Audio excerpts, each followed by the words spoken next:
ذوی احترام سامعین حضرات، السلام علیکم ورحمۃ اللہ تعالی وبرکاتہ۔ الحمد للہ رب العالمین والعاقبۃ للمتقین، الصلاة والسلام علی سید المرسلین وعلی آلہ واصحابہ اجمعین، اما بعد فاعوذ باللہ من الشیطان الرجیم، بسم اللہ الرحمن الرحیم۔ قال تبارک و تعالی فی القرآن المجید والفرقان الحمید، قل لا اسألكم علیہ اجرا الا المودۃ فی القربى، صدق اللہ مولانا العظیم وبلغنا رسولہ الامین المتین الکریم، ونحن ولا ذلك لمن الشاہدین والشاکرین والحمد للہ رب العالمین۔ اسی پہ مہربان رب غفور ہوتا ہے جس کے سینے میں عشق حضور ہوتا ہے،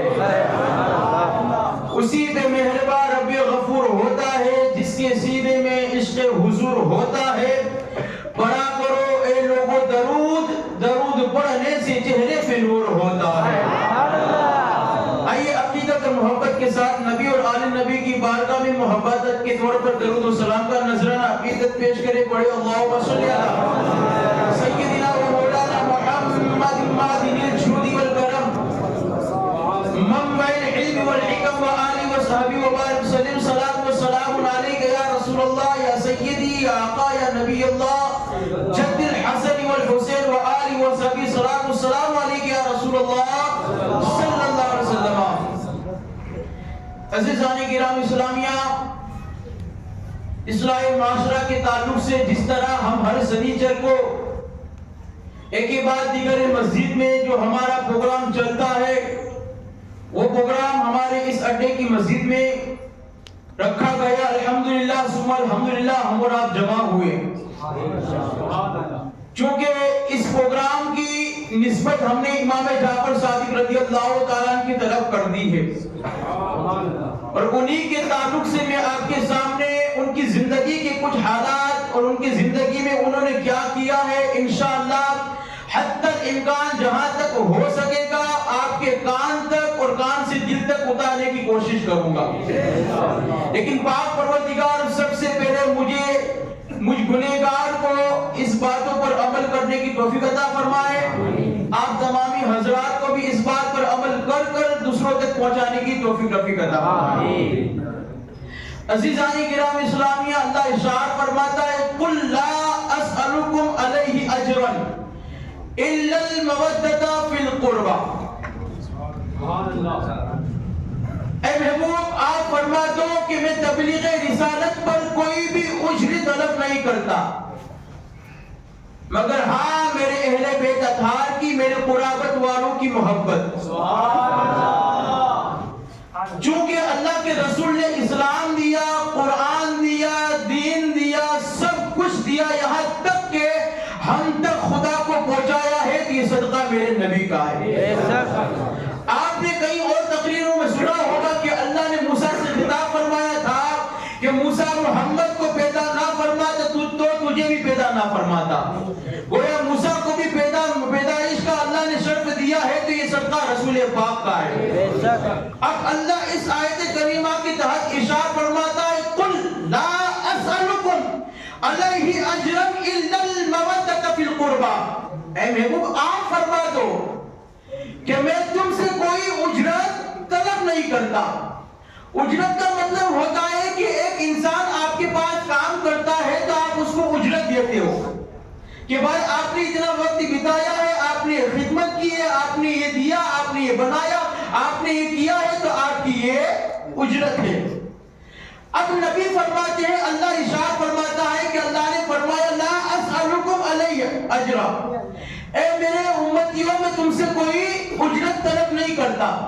اجرت طلب بھی کیسے کرتے؟ نبی لینے کے لیے نہیں آئے بلکہ دینے کے لیے آئے ہیں۔ نبی لینے کے لیے نہیں آئے ہیں، دینے کے لیے آئے ہیں، اور جو ان کے دامن میں بستا گیا، چلتا گیا، سمیٹتا گیا، اور جن لوگوں نے ان کے دامن پاک میں زندگی بسر کرتی رہی، گزارتی رہی، اور ان کی زندگی اس میں چلتی رہی،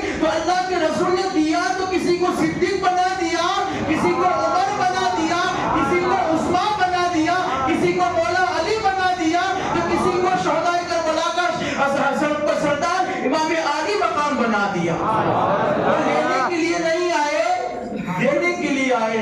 وہ لوگ جب دینے پر آتے ہیں تو دنیا ہی میں اللہ کے رسول جنت دیتے ہوئے نظر آتے ہیں.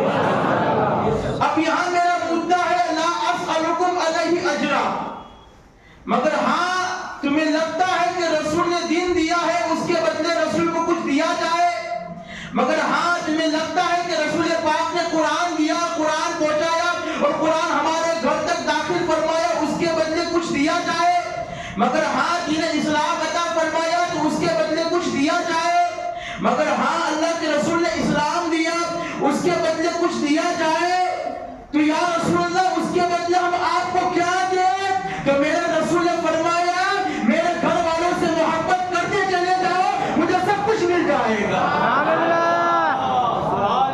اب مجھے بتاؤ, امام جعفر صادق رضی اللہ تعالی عنہ نبی کے گھر والے بھی ہیں اور آل نبی کے خدار بھی ہیں.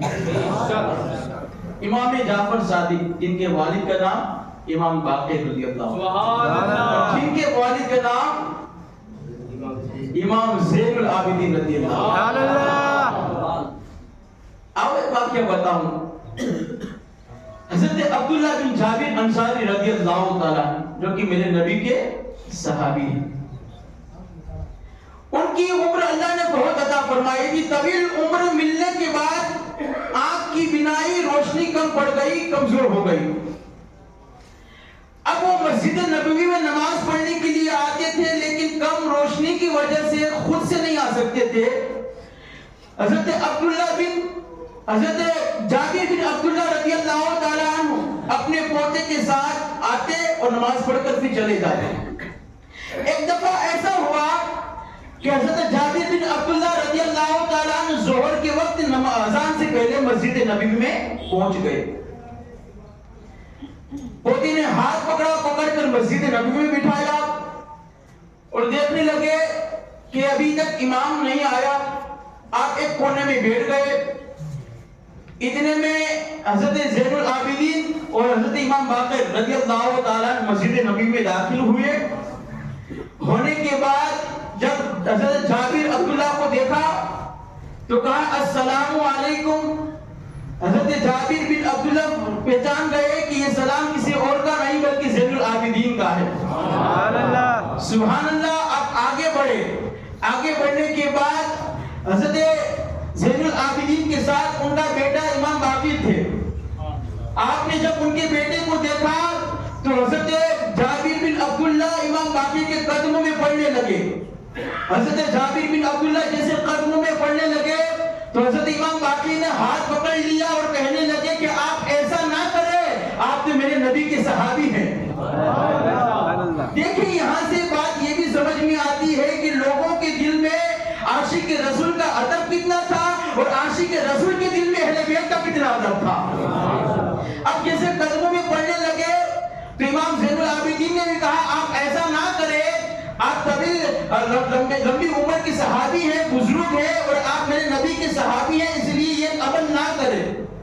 اب حضرت جابر بن عبداللہ فرماتے ہیں کہ میں ایسا کیوں نہ کروں, مجھے رسول پاک نے فرمایا تھا کہ میرے نامی ایک میرا پوتا آئے گا جس کا نام امام باقر ہوگا, اور رسول پاک نے فرمایا کہ اس کو اللہ اتنی ترقی عطا فرمائے گا کہ اسی کی نسل سے امام جعفر صادق پیدا ہوتے ہوئے نظر آئیں گے. چونکہ ادباً آپ جھک گئے, تعظیم کی اور فرمایا کہ رسول پاک نے فرمایا تھا میرا ہم نام, میرا نامی ایک بچہ ہوگا, میرا پوتا ہوگا جس کا نام امام باقر ہوگا رضی اللہ تعالیٰ. انہی کے لڑکی کا نام ہے امام جعفر صادق رضی اللہ تعالیٰ. یہ امام جعفر صادق کوئی معمولی شخصیت نہیں عزیزو. قُلْ لَا أَسْأَلُكُمْ عَلَيْهِ أَجْرًا إِلَّا الْمَوَدَّةَ فِي الْقُرْبَى کے تحت الحمدللہ ہم آل نبی کی تعظیم کرتے ہیں, توقیر کرتے ہیں, عزت کرتے ہیں, ادب کرتے ہیں, اور نبی نے جو ہمیں دین دیا ہے اس کے بدلے ہم نبی کو کیا دے سکتے ہیں, بلکہ وہ تو عطا کرنے کے لیے آئے ہیں. لیکن ہاں ان اہل بیت اطہار کی محبت کو دل میں بسا لے جاؤ گے تو اللہ یہاں پر بھی کامیاب کرے گا, وہاں پر بھی کامیاب کرتا ہوا نظر آئے گا. یہی امام جعفر صادق رضی اللہ تعالیٰ. کہ جن کی زندگی کے اندر 3 ہستیاں اکثر نظر آتی ہے. ایک کا نام امام ابو حنیفہ رضی اللہ تعالی، دوسرے کا نام امام مالک رضی اللہ تعالی، تیسرے کا نام حضرت امام ثوری رضی اللہ تعالی، حضرت امام سفیان ثوری رضی اللہ تعالی. یہ 3 شخصیت حضرت امام صادق کے پاس نظر آئی اور خود ان 3 شخصیتوں کا الگ الگ جگہ پر بیان ہے. امام اعظم ابو حنیفہ جو ہمارے امام ہیں وہ فرماتے ہیں کہ اگر میں نے امام صادق کو نہ پایا ہوتا تو اللہ مجھے یہ مرتبہ نہ دیتا. گویا امام اعظم ابو حنیفہ یہ فرما رہے ہیں کہ میں امام اعظم بنا ہوں تو امام صادق کے صدقے میں بنا ہوں. امام صادق کے صدقے میں بنا ہوں. کون؟ ہمارے امام. جو ہمارے امام ہیں وہ اماموں کی امام یوں کہتے ہیں کہ مجھے امامت ملی ہے تو یہ صدقہ امام جعفر صادق کا ہے. امام مالک فرماتے ہیں کہ میں نے امام جعفر صادق رضی اللہ مولا تبارک و تعالیٰ کو ہمیشہ 3 عبادتوں کے اندر پایا. یا تو آپ نماز میں ہوتے، یا تو آپ روزے کی حالت میں ہوتے، یا تو آپ تلاوت قرآن میں مشغول اور مصروف رہتے.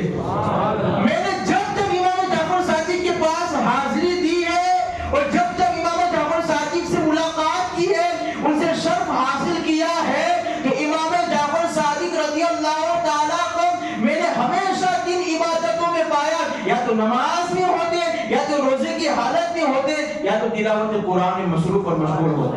آج ہم ان کے ماننے والے ہیں. الحمدللہ اللہ نے فرمایا لا اسألکم علیہ اجرا الا المودۃ فی القربى. ان سے محبت اور ان سے عقیدت رکھتے ہیں. بتاؤ نماز تو ہم پڑھتے ہیں، ہمارے گھر میں قرآن پڑھا جاتا ہے؟ یہاں رک کر میں نصیحت کروں گا، عرض کروں گا اللہ سب سے پہلے مجھ گنہگار کو ان باتوں پر عمل کرنے کی توفیق عطا فرمائے. ہم نماز تو پڑھتے ہیں لیکن قرآن پڑھتے ہیں؟ قرآن تو رکھ دیا ہم نے ٹاپ میں، اوپر رکھ دیا، جبکہ قرآن اوپر رکھنے کے لیے نہیں، دل میں اتارنے کے لیے اللہ نے بھیجا ہے. اور اسی قرآن کے تحت اللہ نے کئیوں کو اندھیرے سے روشنی عطا فرما دی. اور اسی قرآن کے تحت اللہ کے رسول نے فرمایا قیامت کے دن قرآن کو یاد کرنے والے کے سر پہ تاج پہنایا جائے گا. یہ بات ہے. امام جعفر صادق رضی اللہ تعالیٰ کو ماننے والے ہیں لیکن ان کی زندگی پر عمل. امام جعفر صادق رضی اللہ تعالیٰ عنہ کی زندگی کے اندر یہ بھی عادت تھی کہ آپ رسول پاک سے اتنی عقیدت اور محبت کرتے تھے کہ آپ خود فرماتے ہیں کہ میں نے بغیر وضو کبھی نہ حدیث پڑھی ہے نہ سنائی ہے. اور خود امام جعفر صادق فرماتے ہیں کہ جب رسول کا نام میرے سامنے لیا جاتا تو میرا حال یہ ہوتا تھا کہ خوشی کے مارے میرا چہرہ زرد ہو جاتا، اور ادب کا یہ حال ہوتا کہ رسول کا نام سنتے آپ اپنی نظریں، اپنی گردن مبارک، چہرہ مبارک جھکا لیتے. یہاں رک کر یہ بھی عرض کروں گا، فیشن نہیں بنا لیا، مدینہ میں پہنچتے ہیں تو سیلفی کھنچوا رہے ہیں. یہاں سے لڑکا، یہاں سے لڑکی اس طرح ہاتھ رکھتے ہیں. ارے نادانو، یہ وہ جگہ ہے جہاں پر بایزید، جہاں پر جنید و بایزید جیسی شخصیت آتی ہے نا تو سانسیں بند کر کر آتی ہے. آپ کس کے طرف سے عمل کر رہے ہو؟ کس کے زندگی پر آپ چڑھ رہے ہو؟ مدینہ میں جا رہے ہو، آپ دیکھ رہے غریب نواز کی آستانے میں پہنچتے ہیں تو وہاں پر ایسے چھلانگ مارتے ہیں کہ دوڑ دوڑ کے 2 زانو بیٹھ جاتا ہے، پھر ایسی دعا مانگی جاتی ہے. یہ کوئی ادب کا مقام ہے؟ امام جعفر صادق کہتے ہیں کہ جب میرے رسول کا نام لیا جاتا تو گردن جھکا لیتے تھے. خود امام جعفر صادق فرماتے ہیں کہ جو میرے نانا پر اور اہل بیت پر 100 مرتبہ درود پڑھتا ہے اللہ اس کی 100 درجات کو بلند فرماتا ہے. کہاں جا رہے ہیں ہم؟ یہ ادب کا مقام نہیں ہے، آپ بے ادبی کر رہے ہیں.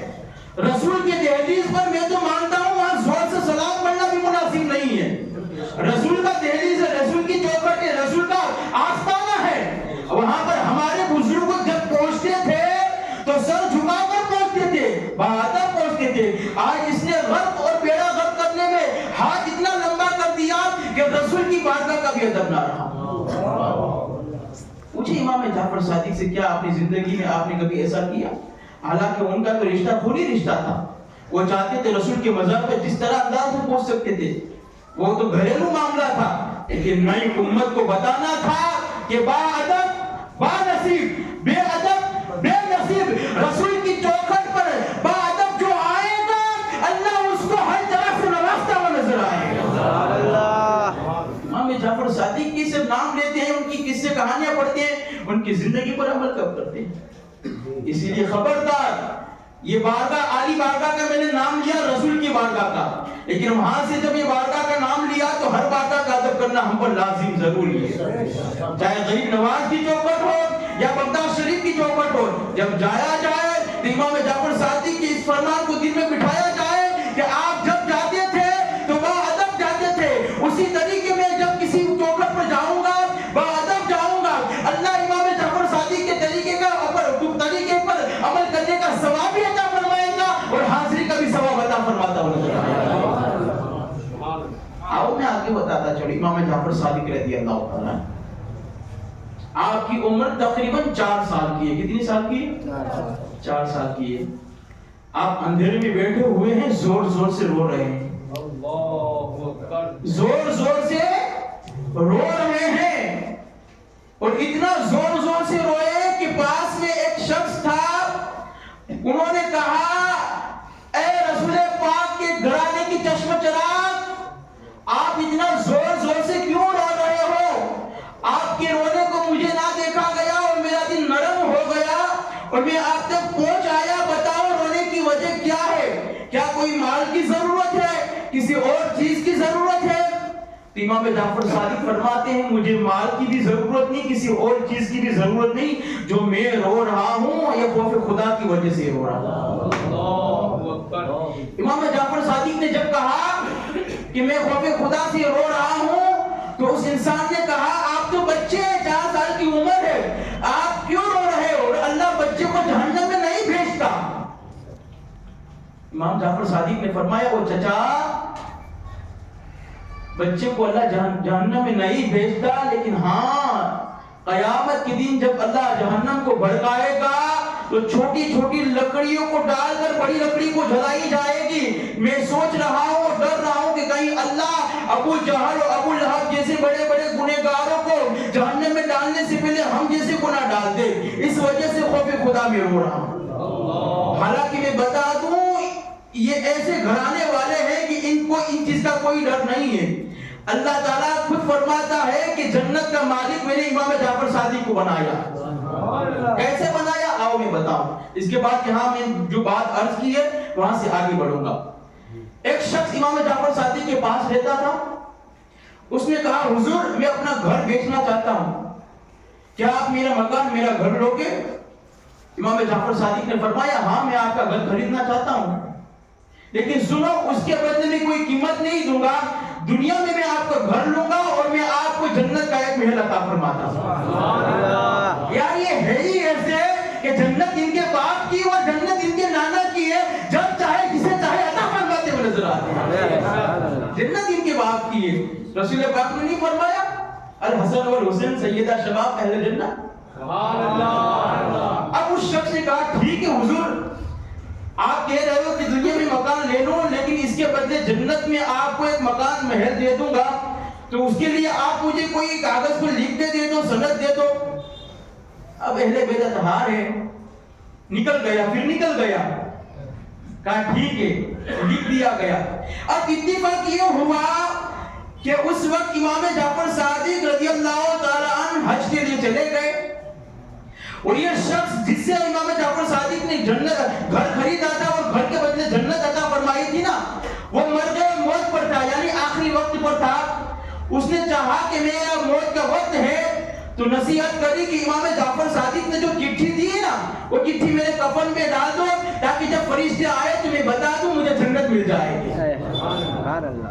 اب اس کی نصیحت کے مطابق چٹھی کفن میں ڈال دی۔ اب اس کا انتقال ہو گیا، اب گھر والے دفن کرنے کے لیے گئے۔ ہر دور میں کسی نہ کسی کی نیت بگڑتی رہی ہے، ہر دور میں کسی نہ کسی کی نیت بگڑتی رہی ہے، کوئی حکومت کے لیے لڑتا رہا تو کوئی قیمت کے لیے لڑتا رہا، نیت بگڑتی نظر آئی۔ اب گھر والوں نے جیسے دفن کر دیا، تدفین کرنے کے بعد گھر پہنچے اور امام جعفر صادق کے پاس آئے اور آنے کے بعد کہا حضور آپ نے تو ہمارا مکان قبضہ کر لیا ہے، وہ دے دو۔ کہا میں نے آپ کے مکان پر کہاں قبضہ کیا ہے، جو گھر کا مالک تھا اس سے میں نے بات ہوئی تھی اور بات طے کی تھی کہ آپ دنیا میں مکان دو گے، میں آپ کو جنتی مکان دوں گا۔ کہا یہ بات کیسے مان لو؟ امام جعفر صادق نے کہا اگر یقین نہیں ہے تو یہ مرنے والے کی قبر پر پہنچو۔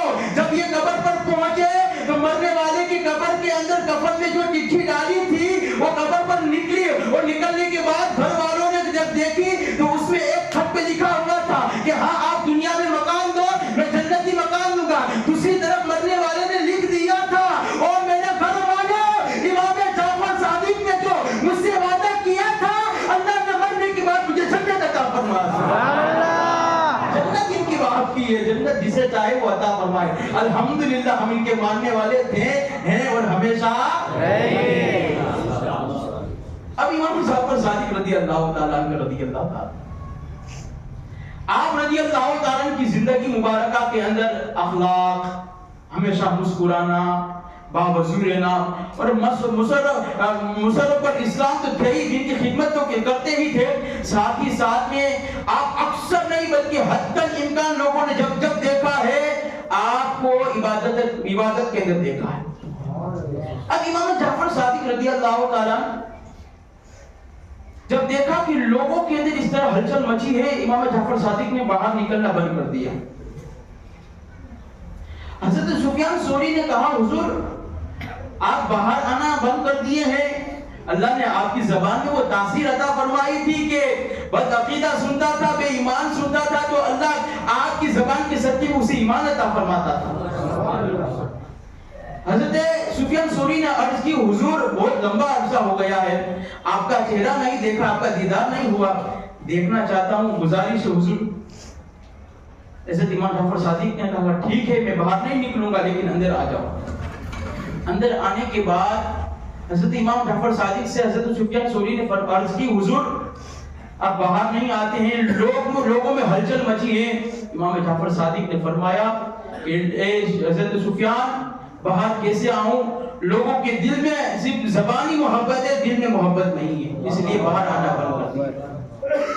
لوگوں آج ہم میں بھی ایسا پایا جاتا ہے، زبانی محبت ہمیں کٹ کٹ کر بھری ہے، دلی محبت ہمیں کٹ کٹ کر نظر آ رہی ہے۔ آل رسول کا مرتبہ ہم اور آپ کیا جانیں، آل رسول کا مرتبہ حضرت جابر خود ہیں جو امام علی مقام کے امامہ شریف کو صاف کرتے ہوئے نظر آتے ہیں، دیگر صحابہ رسول ہیں جو آل رسول کا احترام و ادب کرتے ہوئے نظر آتے ہیں۔ اس لیے خبردار آل رسول کی جب جب عزت کی جائے دل سے کی جائے، زبانی عزت نہ کی جائے، ماننا ہو کسی کو بھی ماننا ہو دل سے مانو، چاہے آپ کے ماں باپ ہو یا آل رسول ہو یا بزرگ کا آستانہ ہو، جس کو ماننا ہو دل سے مانو۔ جب دل سے مانو گے تو اللہ ان دلوں پر اثر بھی فرمائے گا اور چہروں پر نور بھی عطا فرماتا ہوا۔ اس لیے حضرت امام جعفر نے فرمایا اے سفیان میں کیسے باہر آؤں، لوگوں کے دل میں محبت نہیں صرف زبانی محبت رہ گئی۔ حضرت سفیان نے عرض کی حضور اب جب تک آپ مجھے کوئی نصیحت نہیں کریں گے تب تک میں کھڑا نہیں ہوں گا۔ امام جعفر صادق نے فرمایا کہ میں تجھ سے گفتگو کرتا ہوں اور زیادہ گفتگو دیر بس کی بات نہیں ہے، لیکن ہاں تو نے کہا ہے کہ نصیحت کرنی ہے تو سن، میں تجھے 3 نصیحت کرتا ہوں۔ پہلی نصیحت کی کہ جب تمہیں اللہ کوئی چیز نوازے تو اس پر شکر ادا کرنا، جب شکر ادا کرو گے تو اللہ شکر کی وجہ سے اس چیز کے اندر برکت عطا فرمائے گا۔ اللہ خود فرماتا ہے کہ اگر تم میرا شکر ادا کرو گے تو شکر کی بدولت ہمیں تمہیں اور چیز عطا فرمائیں گے۔ یہ پہلی نصیحت ہوئی۔ پھر امام جعفر صادق نے کہا اگر رزق ملنے پر، روزی ملنے پر تاخیر ہو جائے یعنی دیری ہو جائے، جلدی نہ ملے تو امام جعفر صادق نے فرمایا استغفار پڑھتے رہنا، استغفر اللہ استغفر اللہ استغفر اللہ۔ آج ہمارا حال یہ ہے کہ امام صاحب تعویذ تو کرتا روزی نہیں ملتی، صبح میں دکان کھولی ہے شام کو 10 روپے کا دھندا ہوا۔ او میرے بھائی روزی کا رزاق اللہ ہے۔ امام جعفر صادق فرماتے ہیں، اور کس سے فرماتے ہیں؟ اپنے شاگرد سے فرماتے ہیں کہ رزق ملنے میں تاخیر ہو تو استغفر اللہ پڑھنا۔ گویا ہمیں بھی یہ بتا رہے ہیں اگر آپ کو لگ رہا ہو کہ روزی جلدی نہیں ملتی ہے، استغفر اللہ پڑھتے رہنا اللہ تعالیٰ اس کا ثواب بھی عطا فرمائے گا، روزی میں برکت بھی عطا فرماتا ہوا نظر آئے گا۔ سبحان اللہ۔ یہ بات ہوئی پھر تیسری نصیحت کی کہ جب تمہیں کوئی ایسی چیز لگے کہ میں مصیبت میں ڈھلنے والا ہوں یا مشکل کا گرفتار ہونے والا ہوں یا مشکل میں پڑنے والا ہوں، تو امام جعفر صادق نے فرمایا او سفیان لا حول ولا قوت الا باللہ العلی العظیم کی کثرت کرنا، پروردگار تمہیں اسی کلمے کی وجہ سے مشکل سے بھی دور کر دے گا اور اپنا قرب عطا فرماتا ہوا نظر آئے گا۔ بہت ساری باتیں ہیں لیکن وقت جو ہمارا ہوتا ہے اس وقت کے متعلق یہاں تک بس ہے، لیکن کل لب لباب بات کا جو نچوڑ ہے، قل لا اسألکم علیہ اجرا الا المودۃ فی القربى، اللہ نے فرمایا اے محبوب آپ فرما دو میں کچھ بھی اجرت نہیں طلب کرتا، میرے گھر والوں سے محبت کرو۔ الحمدللہ ہم جو یہاں جمع ہوئے ہیں آل نبی کی محبت میں جمع ہوئے ہیں، لیکن آپ چاہتے ہو اس میں اور مزید اللہ برکت عطا فرمائے تو اور ان سے تعلق جوڑتے رہو۔ جو اہل بیت سے جڑتا گیا گویا دنیا کی مشکل سے راحت پا گیا اور جنت میں مقام ملتا ہوا نظر آئے گا۔ اللہ تعالیٰ امام جعفر صادق رضی اللہ تعالیٰ کے صدقے کے فعل میں ہم سب کو گنہگار کو سیاہکار کو ان باتوں پر عمل کرنے کی توفیق عطا فرمائے۔ اللہ تعالیٰ مجھ پاپی کو ان باتوں پر عمل کر کے دوسرے تک پہنچانے کی توفیق عطا فرمائے اور تمام حضرات کو سن کر ان باتوں کو اور آگے پہنچانے کی توفیق عطا فرمائے۔ ایک ضروری اعلان ہے کہ تاریخ 2/2/2024 جمعہ کو عشاء کی نماز کے بعد اسی مسجد میں امام جعفر صادق رضی اللہ تعالیٰ عنہ کی نیاز کا اور ان کے پروگرام کا پروگرام رکھا گیا ہے، ان کی یاد میں پروگرام رکھا گیا۔ دوسرا اعلان یہ ہے کہ آج تو جمعرات رجب کی آخری جمعرات کو حضرت کالو شاکر کا عرس منایا جائے گا، جس میں عشاء کے بعد پروگرام رکھا گیا ہے، تو آپ سے گزارش ہے کہ سرکار کالو شاکر کے عرس میں بھی شرکت کر کے ثواب دائم حاصل کریں۔ اس جمعہ کو تاریخ 2 کو بھی شرکت کر کے امام جعفر صادق رضی اللہ تعالیٰ عنہ کے ثواب کا حقدار بنے اور اہل بیت اطہار سے محبت کرتے رہیے۔ اللہ تعالیٰ دنیا بھی کامیاب کرے گا، آخرت بھی کامیاب کرے گا۔ میں ہمیشہ کہتا ہوں کہ نگاہ مصطفیٰ میں نہ کوئی گورا ہے نہ کوئی کالا ہے، نبی سے عشق ہے بس وہی اللہ والا ہے، زمانے کی مصیبت سے بچانے کے لیے ادھر اجمیر والا ہے ادھر تو بغداد والا ہے۔